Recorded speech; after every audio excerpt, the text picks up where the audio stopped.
ಏನಪ್ಪಾ ಗಣೇಶ ಗುರು ಬ್ರಹ್ಮ ಗುರು ವಿಷ್ಣು ಗುರುದೇವೋ ಮಹೇಶ್ವರ ಗುರು ಸಾಕ್ಷಾತ್ ಪರಬ್ರಹ್ಮಂ ತಸ್ಮೈ ಶ್ರೀ ಗುರುವೇ ನಮಃ.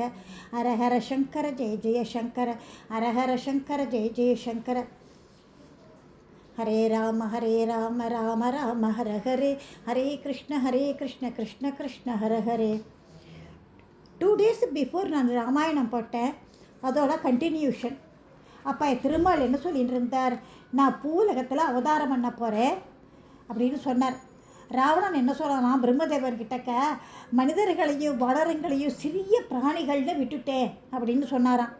அதனால் திருமால் என்ன பண்ணுறார், மனிதனாக அவதரிக்க போகிறார். தேவர்களாகிய நீங்கள்லாம் வானரங்களாக பிறந்து இருங்கோ அப்படின்னு கட்டளை விட்டார். திருமாலோட கட்டளை இப்படி, வானவர்கள் வானரங்களாக பிறந்தார். இந்திரன் வாலியா பிறந்தான், சூரியன் சுக்ரீவனா பிறந்தான், அக்னிதேவன் நீலனாக பிறந்தான். நீலன் அப்படின்னாக்க சேனை தலைவன்.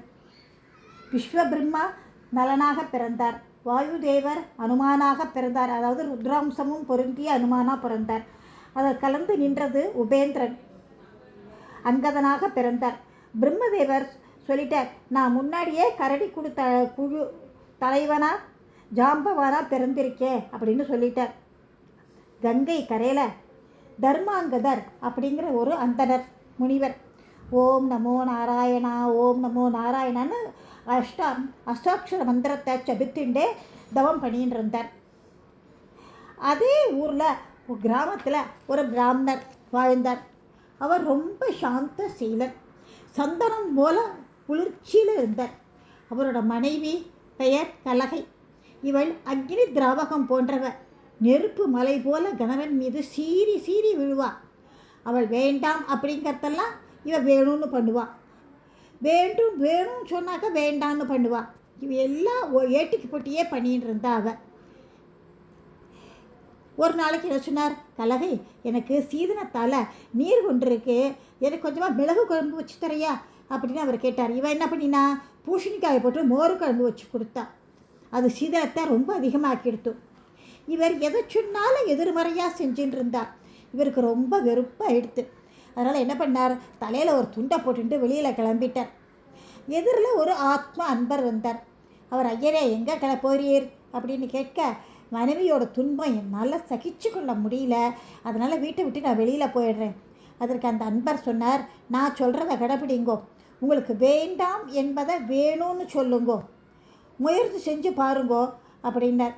இவரும் எல்லாம் மாற்றி மாற்றி சொல்ல அவள் எல்லாம் சரியாகவே செஞ்சு அவள் கரெக்டாக பண்ணின்னு வந்தா. அப்போ ஒரு நாள் வேதியர் மனைவியை பார்த்து, நாளைக்கு அப்பாவோட சிரார்த்தம் முடிஞ்ச அப்புறமா பிண்ட பிரசாதத்தை ஜலதரையில் கொட்டுன்னு சொல்லி இருக்கணும். இவர் மறந்து போயிட்டு சுத்தமான நீரில் கரைச்சிடு அப்படின்னு சொல்லிட்டார்.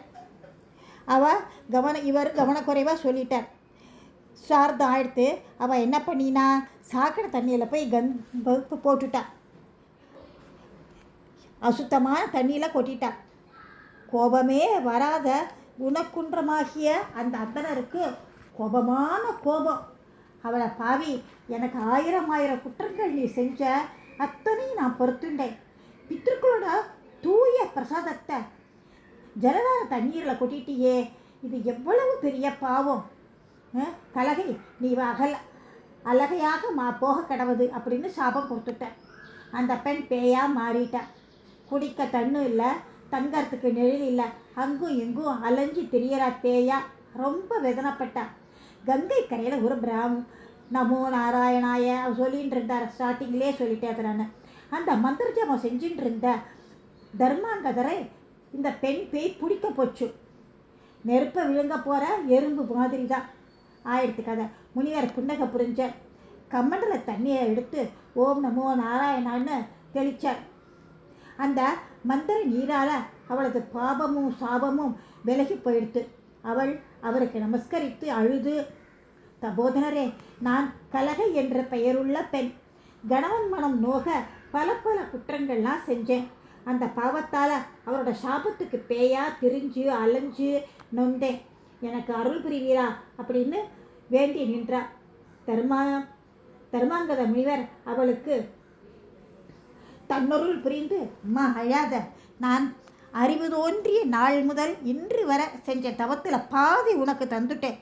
அந்த சமயம் அவர் சொல்லின்னு இருக்கிற போதே வைகுண்டத்திலிருந்து பொன்மணி விமானம் ஒன்று வந்தது. அதில் அவளை அழைச்சிட்டு போகிறதுக்கு 2 பேரையும் அழைச்சின்னு போகிறதுக்கு 2 பேரையும் அழைச்சிட்டு நேராக வைகுண்டம் போயிடுத்துது. அவெல்லாம் பரவாசு தேவனை சேவித்து பேரின்பத்தை அடைஞ்சா. அப்போ ஸ்ரீமன் நாராயணன் தர்மாங்கதரை பார்த்து, தர்மாங்கரே, நீங்கள் புவலைகளை அவதரிக்கணும். ஆதித்தர் குலத்தில் பிறந்து தசரதன் என்ற பெயர் பெற்று 60,000 ஆண்டு தவம் செய்வாயாக. நான் உனக்கு மகனாக பிறந்து ராமன் என்ற பெயரோடு விளங்கி ராவண வதம் செஞ்சு நாட்டுக்கு நலம் செய்வேன் அப்படின்னு சொல்லிட்டார்.